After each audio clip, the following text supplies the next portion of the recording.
warahmatullahi wabarakatuh. Alhamdulillah wassalatu wassalamu ala Rasulillah wa ba'd. Alhamdulillah, pada kesempatan kali ini kita masih belajar pelajaran akidah untuk kelas 8 di jenjang SMP pada semester ganjil ini, khususnya tahun 2020, di bab yang keempat mengenai taubat. Ya, jadi pelajaran akidah untuk kelas 8 kali ini kita akan belajar tentang masalah taubat. Dan ini saya sebagai guru kalian. Untuk pelajaran akidah kelas 8 ini, pada bab taubat ada 4 sub pembahasan.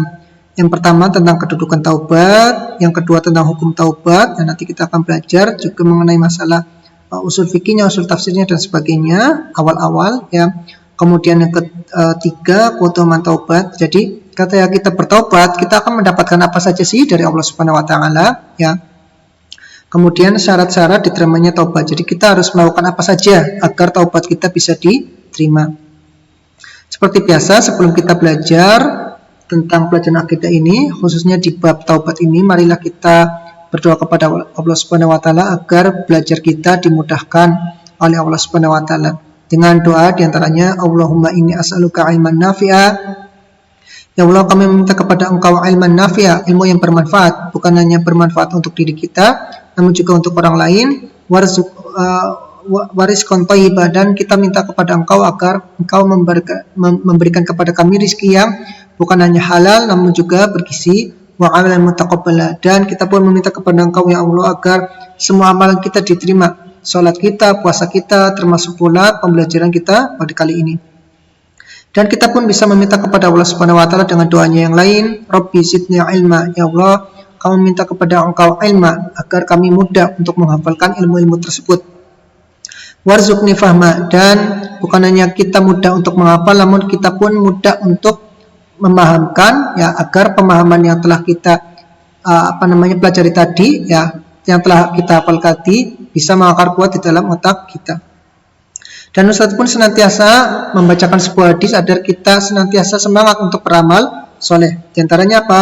Idza mata ibnu Adam, ketika anak cucu Adam telah wafat, di antaranya kita semua manusia, in qata amaluhu, maka terputus semua amalannya, salatnya, puasanya, zakatnya, dan semuanya itu terputus. Illa min salat, kecuali ada 3 hal, 3 ibadah, 3 pekerjaan yang bisa kita lakukan agar kita tetap mendapatkan pahala walaupun kita telah wafat.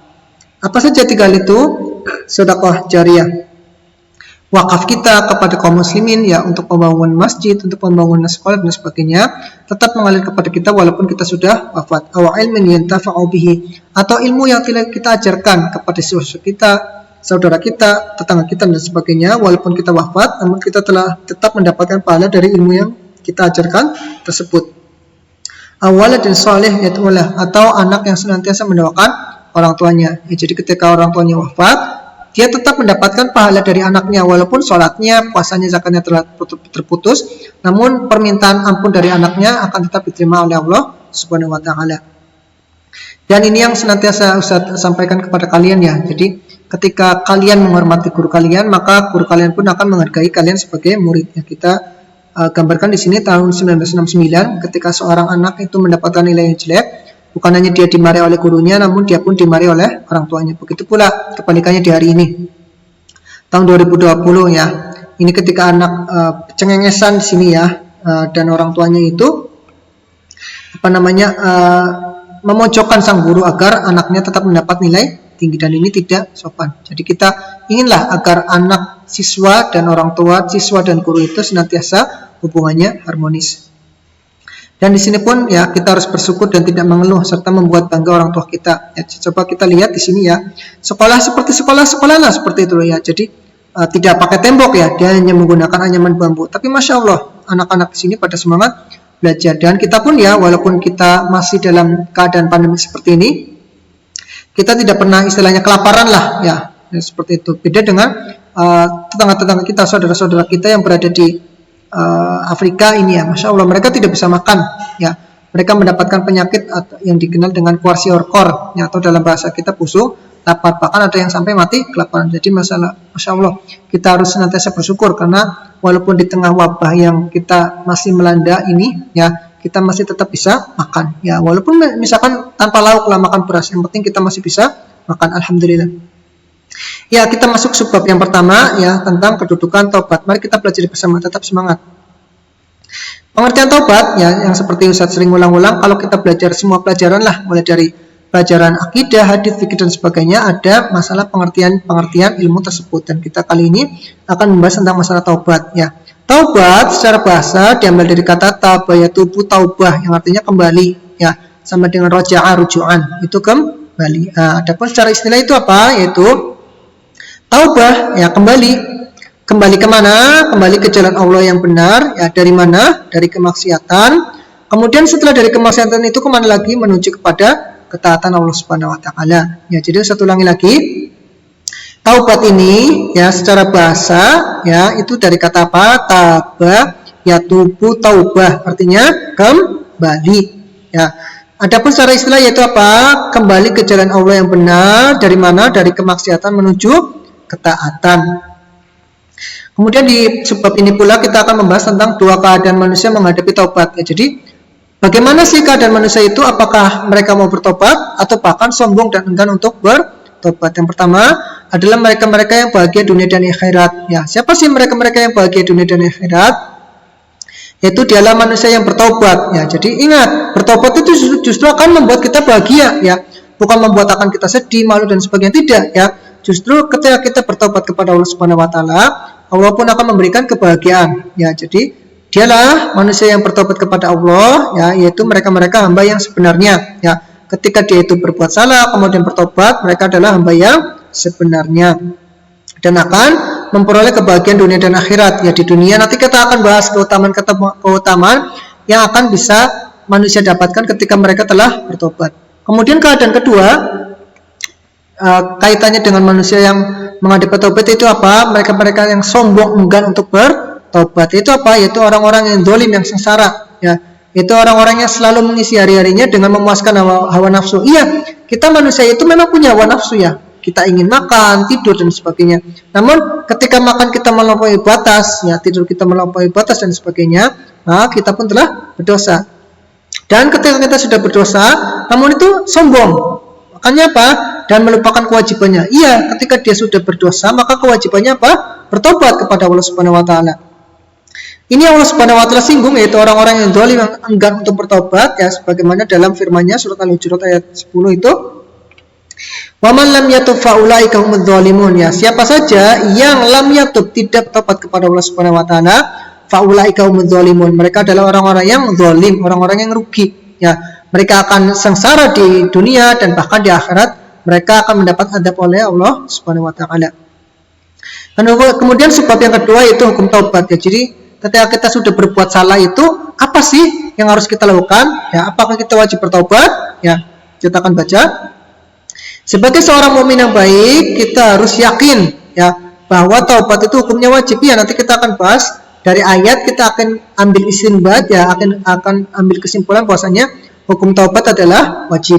Sebagaimana yang Allah firmankan ya dalam surat Hud ayat 3, wa anistaghfiru rabbakum tsumma tubu ilaihi yumatti'kum mata'an hasana ya. Dan mohonlah ampun kepada Allah Subhanahu wa taala ya, Allah Subhanahu wa taala Tuhan kalian ya. Tsumma tubu ilaihi, kemudian bertobatlah kepada Allah Subhanahu wa taala. Ketika kalian taubat dengan sungguh-sungguh ya, Allah Subhanahu wa taala mengampuni dosa kalian ya. Bukan hanya mendapat ampunan dari Allah Subhanahu wa taala saja, namun apa? Yumatti'kum mata'an hasana ya. Allah Subhanahu wa taala pun akan memberikan kalian kenikmatan ya yang baik itu di dunia ataupun di akhirat. Dari surat Hud ayat 3 ini, wa anistaghfiru rabbakum tsumma tubu ilaihi yumatti'kum mata'an hasana ya. Minimalnya ada 3 faedah yang bisa kita ambil dari surat Hud ayat 3 ini. Yang pertama, fi'il amr ya. Ini kan kalian kelas 8 ya. Insyaallah kalian sudah belajar fi'il amr lah. Ya, misalkan akhadha ya'khudhu khudh ya, qara'a yaqra'u iqra', kata yaktubu uktub ya, ini itu namanya fi'il amr. Nah, setiap fi'il amr itu ya, kalau kita belajar usul fikih termasuk juga usul tafsir, nanti kita akan mendapati setiap fi'il amr itu pada dasarnya ya menunjukkan tentang hal yang wajib ya, kecuali nanti ada beberapa ayat atau hadis yang memalingkan dari kewajibannya. Jadi kata-kata apa di sini? Wa astaghfiru rabbakum tsumma tubu ilaihi, kata-kata apa yang fi'il amr? Istaghfiru ya, mohonlah ampun kepada Allah Subhanahu wa taala ya. Jadi satu lagi ya, kalau nanti kalian belajar usul fikih, ya usul tafsir, ketika menemukan fi'il amr itu pada asalnya hukumnya apa? Wajib ya, kecuali nanti ada ayat atau hadis yang memalingkan dari hukum asalnya. Kemudian fawaid yang kedua dari surat ayat 3 ini apa? Setelah bertaubat dosa kita diampuni. Ya, jadi dosa kita diampuni, alhamdulillah. Ya, jadi ketika kita taubat sungguh-sungguh, nanti kita akan pelajari apa saja sih syarat agar taubat kita bisa diterima. Ya, jadi setelah taubat kita sungguh-sungguh, maka dosa kita diampuni. Dan fawaid yang ketiga, ya, jadi bukan hanya dosa saja yang kita diampuni oleh Allah Subhanahu wa taala, namun apa? Selepas meminta ampunan ya, dan kita pun dosa kita akan diampuni, maka apa? Allah akan memberi rezeki dan kenikmatan lahir batin yang baik ya. Jadi kita menjadi tenang, kita menjadi tentram ya, walaupun misalkan bisa jadi harta kita sedikit tapi perasaan kita tentram gitu loh, nyaman ya ketika kita telah bertobat dari dosa tersebut kepada Allah Subhanahu wa taala. Kemudian sebab yang ketiga ya, keutamaan dari bertobat yang tadi saya katakan ya.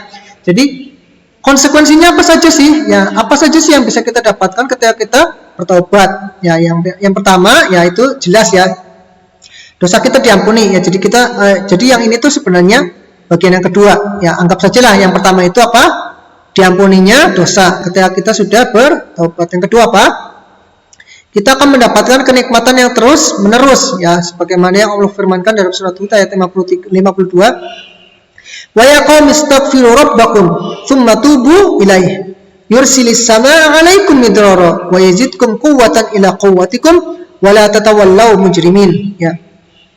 Wa yaqum, wahai manusia, wa yaqum ya, wahai orang yang berdosa, istaghfiru rabbakum, minta ampunlah kalian kepada Rabb kalian, yaitu Allah Subhanahu wa taala. Kemudian apa? Tsumma tubu ilaihi ya, mintalah ampun kepada Allah Subhanahu wa taala. Maka apa sih yang akan kita dapatkan ketika kita sudah meminta ampun kepada Allah Subhanahu wa taala? Yursilis samaa 'alaikum midrara ya.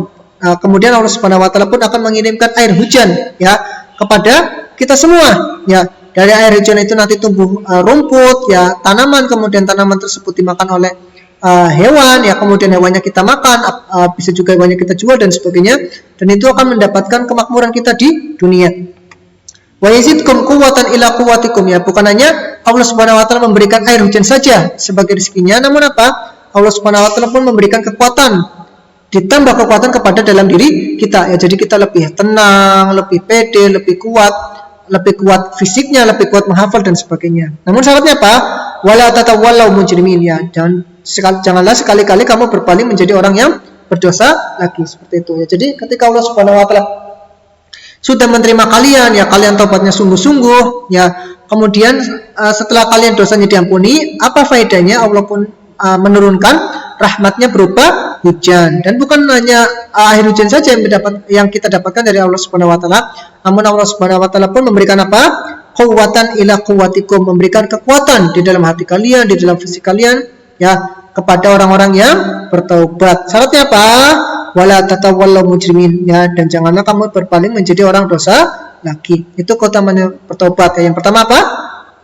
Diampuni dosanya. Yang kedua, mendapatkan kenikmatan yang terus menerus. Kemudian yang ketiga ya, ini mungkin yang ketiga saja ya. Kata bertobat yang ketiga apa? Bahwasanya bertobat itu kunci surga. Yang ini ya, kenikmatan terus menerus ini kita dapatkan di dunia ya. Kemudian bukan hanya kita mendapatkan sesuatu yang nikmat di dunia, namun apa? Kita pun mendapatkan nikmat di surga. Dengan apa? Dengan taubat. Sebagaimana yang Allah Subhanahu wa taala firmankan dalam surat At-Tahrim ayat 8. Ya ayyuhalladzina amanu tubu ila Allahi taubatan nasuha asa rabbukum an yukaffiru ankum sayyi'atikum wa yudkhilakum jannat. Ya ayyuhalladzina amanu, ya wahai orang-orang yang beriman. Semoga kita semua juga termasuk orang yang beriman. Apa yang Allah Subhanahu wa taala perintahkan kepada kita semua? Tubu ila Allah. Bertobatkan kalian kepada Allah Subhanahu wa taala dengan taubat yang apa? Taubatan nasuha. Nanti kita akan bahas apa saja sih syarat agar taubat kita dikategorikan sebagai taubat nasuha. Setelah kalian itu bertobat kepada Allah Subhanahu wa taala dengan sungguh-sungguh, asa rabbukum ya. Kata asa, kalau kalian belajar ilmu usul fikih ataupun usul tafsir itu memang pada asalnya artinya semoga ya. Namun kalau kalian belajar ilmu usul tafsir usul fikih, asa di sini artinya apa? Pasti ya. Kalau bagi Allah, asa di sini artinya pasti. Jadi apa maksudnya sahabat? Bahwasanya Ketika kalian itu benar-benar bertaubat nasuha, pasti seperti itu ya. Pasti Tuhan kalian yaitu Allah Subhanahu wa taala akan yukafir, akan menjadikan kalian kafir. Bukan ya. Jadi kalimat yukafir ini pada asalnya artinya menghapus ya. Jadi kenapa sih orang kafir dinamakan kafir? Karena menghapus apa? Imannya ya. Begitu pula di sini menghapus apa? Sayiatnya, menghapus dosanya. Ustaz ulangi lagi ya. Ketika kalian bertobat dengan taubat nasuha, apa konsekuensinya? Asa rabbukum, Tuhan kalian itu pasti yukafir, mengampuni apa? Sayiatikum, dosa-dosa kalian. Dan ketika kalian dosanya di dunia diampuni, kemudian mendapatkan kenikmatan yang terus menerus, di akhirat pun kalian akan mendapatkan apa? Wa yudkhilakum jannat ya. Dan akan mendapatkan surganya kelak ya. Jadi kita ulangi lagi, keutamaan taubat itu minimalnya ada 3 ya. Yang pertama diampuni dosanya ya. Yang kedua mendapatkan kenikmatan terus menerus, itu di mana? Di dunia ya, berupa apa? Air hujan dan kekuatan di dalam diri kita. Ini kenikmatan yang terus menerus kita dapatkan di mana? Di surga ya. Kemudian faedah yang ketiga, keutamaan taubat yang ketiga yaitu apa? Bahwasanya taubat itu adalah kunci surga ya. Jadi ketika di dunia mendapatkan rizki berupa air hujan, kemudian kekuatan, kemudian kalau di akhirat kelak taubat itu sebagai kunci surga. Kemudian subbab yang keempat ini ya, yang tadi Ustaz bahas, bahwasanya apa saja sih syarat-syarat agar taubat kita diterima ya. Yang pertama kita harus ikhlas ya, yaitu apa? Harus memurnikan bahwasanya ibadah kita, taubat kita itu khusus untuk Allah saja loh ya. Bukan tujuan yang lain ya, bukan tujuan karena teman kita, bukan tujuan karena kerabat kita dan sebagainya, tidak ya. Tujuan kita bertobat karena Allah ya, mengharap ridho Allah Subhanahu wa taala. Kemudian menyesali dosa dan maksiat kita ya. Tadi misalkan kita sudah minum khamr ya, meninggalkan sholat dan sebagainya ya, kita menyesal, subhanallah, aku tadi menyesal ya, lebih nurut kepada syaitan daripada kepada Allah. Kemudian dia menyesal. Kemudian setelah dia menyesal apa? Meninggalkan dosa tadi ya. Jangan misalkan meninggalkan sholat menyesal kemudian meninggalkan sholat lagi, tidak ya. Jadi harus meninggalkan dosa tadi ya, seperti itu ya. Kemudian yang keempat berazam ya, bertekad untuk tidak mengulangi dosa dan maksiatnya ya. Kemudian yang kelima ya, waktu bertobat itu harus pas. Nanti kita akan bahas ada 2 waktu yang kita tidak diperkenankan bertobat di situ karena tobatnya tidak sah. Nah, dari 5 syarat ini kita bisa membuat singkatan. Misalkan ini Ustaz tanya kasih contoh saja ya. Kalian bisa carilah kata-kata yang lain. Bisa tanya kasih contoh di sini istau ya. Ada 5 huruf, I S T A W, istau. I ikhlas ya, S sesal menyesali ya, T tinggal ya, meninggalkan, A azam ya, W waktu ya. Satu ulangi lagi, istau, I ikhlas, S sesal menyesal ya, T tinggal meninggalkan, A azam ya, W waktu ya. Kalian bisa bebas lah ya. Jadi Ustaz tanya memudahkan saja di sini, istau ikhlas, sesal, tinggalkan, azam, dan waktunya harus pas.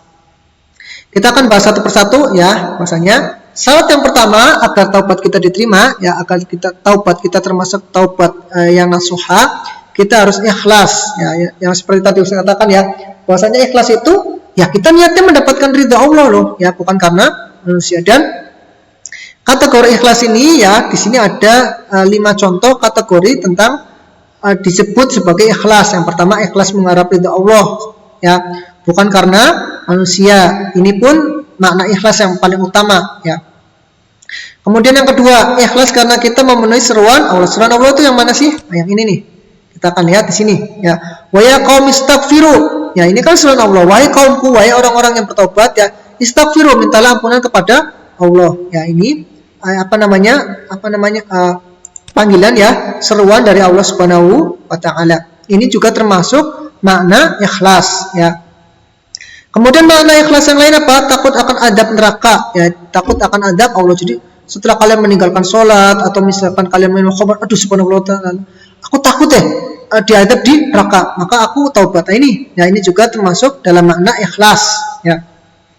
Kemudian yang maksud dalam makna ikhlas ini adalah apa? Mengharap rahmat surga Allah ya. Jadi misalkan dia meninggalkan sholat, subhanallah taala, aku meninggalkan sholat takut nanti kalau meninggalkan sholat tidak bisa masuk surga. Kemudian dia bertobat. Ini pun termasuk dalam kategori ya mengharap rahmat atau surga Allah. Kemudian kategori yang terakhir ya yang termasuk dalam makna ikhlas adalah apa? Mengharap ampunannya. Ya, jadi kalian bertobat ya kepada Allah Subhanahu wa taala. Aduh ya Allah, aku kalau misalkan nggak bertobat tidak mendapatkan ini, tidak mendapatkan itu. Aku ya Allah, aku minta ampunan dari kemaksiatanku. Jadi ini artinya ikhlasnya. Jadi satu lagi istawat. Istawat itu kan ada 5 ya. I-S-T-A-W. I yang pertama apa? Ikhlas ya. Jadi kita bertobat karena mengharap ridho Allah Subhanahu wa taala.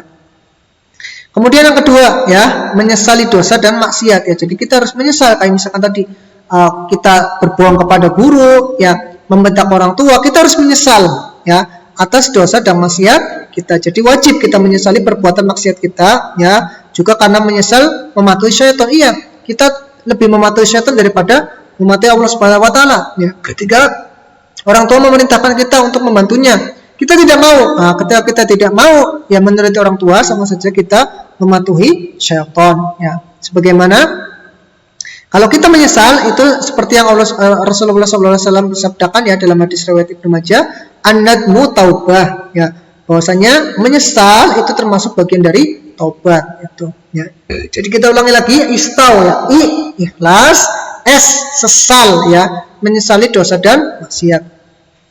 Kemudian yang ketiga ya, istau, tinggalkan, meninggalkan ya, meninggalkan maksiat serta menggantinya dengan yang lebih baik. Ya, jadi bukan hanya meninggalkan maksiat saja, tapi kita menggantinya dengan yang lebih baik. Misalnya Ustaz berikan 3 contoh. Misalkan ketika kita durhaka terhadap orang tua kita, ya fulan minta tolong bantu ibu, nggak mau lah bu, aku lagi sibuk. Padahal sibuk lagi game seperti itu ya. Ya, jadi kemudian dia menyesal, aduh subhanallah, aku lebih nurut kepada syaitan daripada orang tua. Kemudian dia menyesal, bu maaf ya, saya tadi tidak memenuhi panggilan ibu. Nah, kemudian jadi apa? Kita mengganti durhaka kita terhadap orang tua dengan apa? Berbakti kepada orang tua. Kemudian ya, misalkan lagi saya kasih contoh, ketika dia meninggalkan sholat ya, dia maghrib ngegame terus ya, sampai dia lupa meninggalkan sholat, maka dia harus rajin melaksanakan sholat. Kemudian ketika dia berbohong, maka dia pun harus jujur. Yang keempat ya, bertekad tidak mengulangi maksiat lagi. Ya, dia sudah bertekad, aku tidak akan meminum khamr lagi ya, dan sebagainya, sebagaimana yang Allah firmankan dalam surat Ali Imran ayat 135. Walladzina idza fa'alu fahishatan aw dzalamu anfusahum dzakarullaha fastaghfaru lidzunubihim wa may yaghfiru dzunuba illa Allah wa man lam yusirru ala ma fa'alu wa hum ya'lamun. Dan orang-orang yang ketika mereka itu berbuat fahisyah, ya berbuat zina, berbuat maksiat dan sebagainya, audzalamu anfusahum, atau apa saja sih, ya. Jadi dosa itu dzalamu anfusahum, dosa itu sebenarnya mendolimi diri orang yang berbuat dosa tersebut. Kemudian apa yang Allah Subhanahu wa taala tuntun kepada kita semua, dzakarullaha, ya, maka orang yang baik ketika mereka sudah melaksanakan dosa, ya dzakarullah, mereka ingat kepada Allah, ya Allah, aku telah berbuat dosa kepada Engkau. Kemudian apa yang Allah anjurkan kepada kita lagi, fastaghfaru lidzunubihim, maka mereka pun ketika mengingat Allah kemudian pun menyesal dan beristighfar kepada Allah Subhanahu wa taala atas dosa-dosa mereka. Wa may yaghfiru dzunuba illa Allah. Siapa sih yang bisa menerima taubat kecuali Allah Subhanahu wa taala? Tidak ada. Ya, Tuhannya satu, maka tempat menerima taubat pun hanya satu, yaitu Allah Subhanahu wa taala saja. Walam yusirru ala ma fa'alu. Nah, syaratnya tadi ya, walam yusirru ala ma fa'alu ya. Mereka tidak berterus-terusan ya dalam melakukan dosa mereka. Mereka tidak mengulangi lagi dosa mereka, wahum ya'lamun. Dan ketika mereka mengulangi dosa pun sebenarnya mereka tahu telah berbuat dosa lagi kepada Allah Subhanahu wa taala ya. Istau ya, satu lagi ikhlas, s ya sesal, menyesal, t tinggalkan, a ya azam untuk tidak mengulangi lagi, tahu. Nah, yang kelima itu bertobat sebelum pintu tobat ditutup. Ya, yang pertama, kapan sih pintu tobat ditutup? Yaitu sebelum nyawa sampai di kerongkongan. Ya, sebagaimana yang Allah Subhanahu wa taala berfirman dalam surat An-Nisa ayat 18, "Walaisatit taubatu lil ladzina ya'maluna as-sayyi'at hatta idza hadara ahaduhumul maut qala inni tubtu an wal ladzina yamutuna wa hum kuffar." Ya. Allah Subhanahu wa taala berfirman dalam surat An-Nisa ayat 18, "Walaisatit taubah." Ya, jadi taubat itu tidak masuk kategori taubat itu Kepada siapa? Lilladzina ya'maluna sayyi'at. Ya, ketika mereka itu berbuat maksiat, berbuat dosa, ya, mereka itu belum bertobat. Sampai kapan? Hatta sampai idza hadara ahaduhumul maut, ya.